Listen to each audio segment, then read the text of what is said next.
Hey guys, Mitch Groom's back for a very short video on how to change a fog lamp in a 1998 to 2003 Jaguar XJR XJ8. It's an X308 actually is what it's called. I guess I hit a rock. I'm not sure what I hit. But did a pretty good number on it. I didn't know this until I did change of the supercharged oil last week. Didn't realize it. Here's the other one. You see it's all fogged up. Now that I changed to the new one, I'm going to change the old one out. They don't match. But I'm going to see if I can clean this up before so I don't have to change it out. So what you'll need for this job is very simple.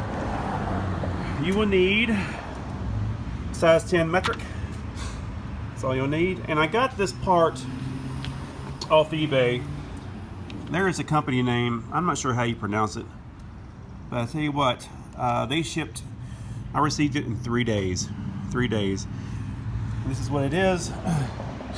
This is a glass front, not plastic, like the cars are today. And the part number is right there. You can freeze it if you want.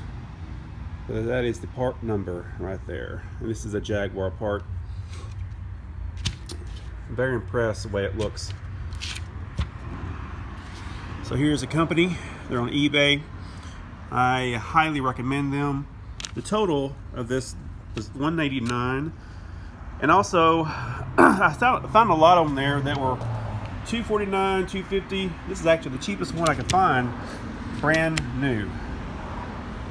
So, all right. Next time you'll see me, I'll be under the car. All right, we're back. What you have here is you have 2 bolts only. One right there, one right there. 2 bolts. This comes off, you pull this up, and then I gotta have 2 hands, but you pull this back and push down, and this will disconnect the power to the bulb. All right, 2 bolts only. Be back. One thing I have to say about Jaguar is they make this job very, very easy. You got to figure out that the cars today, you have to go to the damn dealership to change out light bulbs.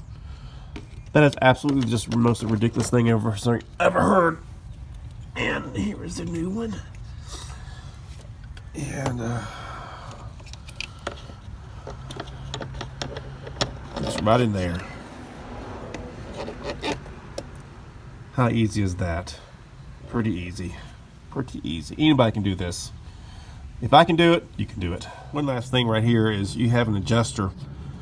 You get a screw, go right there, and you turn this thing, goes up or down, however high you want your beam to go. That's one other thing you need to pay attention to. All right, so we're done for the day. Here's the finished product. It's beautiful. Here's the busted one. So again, I appreciate you all for coming and tuning in, and thanks a lot. More videos to come. Please give me a thumbs up or thumbs down, wherever you think. Please subscribe and hit the notification button, the little bell. Thanks. Bye-bye.